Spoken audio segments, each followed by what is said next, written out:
চলমান যুদ্ধে যুক্তরাষ্ট্র ও ইসরায়েল জোটকে একাই তুলোধুনো করছে ইরান। বিশেষ করে দখলদার ইসরায়েলি ভূখণ্ডে ত্রাস সৃষ্টি করেছে ইরানি বাহিনী। বৃষ্টির মতো মিসাইল হামলার মাধ্যমে ইসরায়েলের মেরুদণ্ড ভেঙে দিচ্ছে তারা।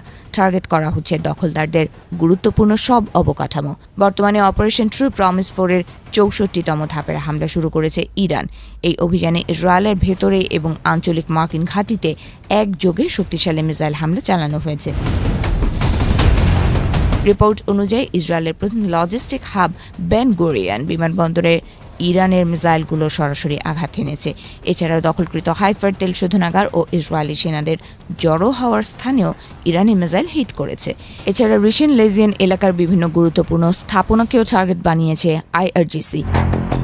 এই অভিযানে ইরান তাদের সবথেকে আধুনিক মিসাইলগুলো ব্যবহার করেছে, যার মধ্যে রয়েছে কায়দের, ইমাদ, খাইবার শেকেন এবং বিশেষ করে 9টি মাল্টি ওয়ারহেড সম্বলিত খোরামশার মিসাইল।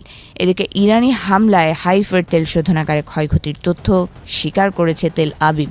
তবে হামলায় শোধনাগারটির কতটুকু ক্ষতি হয়েছে তা এখনও জানায়নি তারা।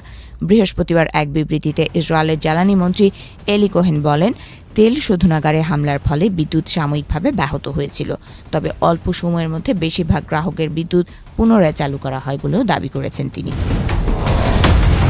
অন্যদিকে বাহরাইনে অবস্থিত মার্কিন নৌবাহিনীর 5ম ফ্লিটকে আবারও মাঝারি পাল্লার তরল ও কঠিন জ্বালানি চালিত মিসাইল দিয়ে লক্ষ্যবস্তু বানিয়েছে ইরান।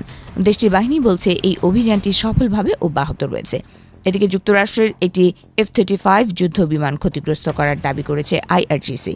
তাদের দাবি, ইরানে অভিযানের সময় বিমানটিতে আঘাত হানা হয়। মার্কিন F-35-এর ইতিহাসে এর আগে এটিকে কখনো কেউ টার্গেট করতে পারেনি। এই সংখ্যাতে যুক্তরাষ্ট্র ও ইসরায়েল উভয়ই F-35 ব্যবহার করছে। প্রতিটি বিমানের মূল্য $100 মিলিয়ন বেশি। এদিকে যুক্তরাষ্ট্রের পক্ষ থেকে জানানো হয়েছে, মধ্যপ্রাচ্যে একটি মার্কিন ঘাঁটিতে একটি F-35 যুদ্ধ বিমান জরুরি অবতরণ করেছে। মার্কিন সেন্ট্রাল কমান্ডের মুখপাত্র ক্যাপ্টেন টিম হকিন্স বলেন, বিমানটি ইরানের আকাশে একটি যুদ্ধ মিশনে ছিল। ওই সময় এটি জরুরি অবতরণ করতে বাধ্য হয়। তিনি জানান, বিমানটি নিরাপদে অবতরণ করেছে এবং পাইলটের অবস্থা স্থিতিশীল রয়েছে। ঘটনাটি তদন্ত করে দেখা হচ্ছে। তবে ইরানি হামলায় F-35 ক্ষতিগ্রস্ত হওয়ার বিষয়টি ঢাকতেই ওয়াশিংটন জরুরি অবতরণের দাবি করেছে বলে মনে করছেন বিশেষজ্ঞরা। তাদের মতে, ইরানের হামলাতেই মার্কিন F-35 যুদ্ধবিমান ক্ষতিগ্রস্ত হয়েছে, আর বিষয়টিকে ধামাচাপা দিতেই জরুরি অবতরণের দাবি করেছে ওয়াশিংটন।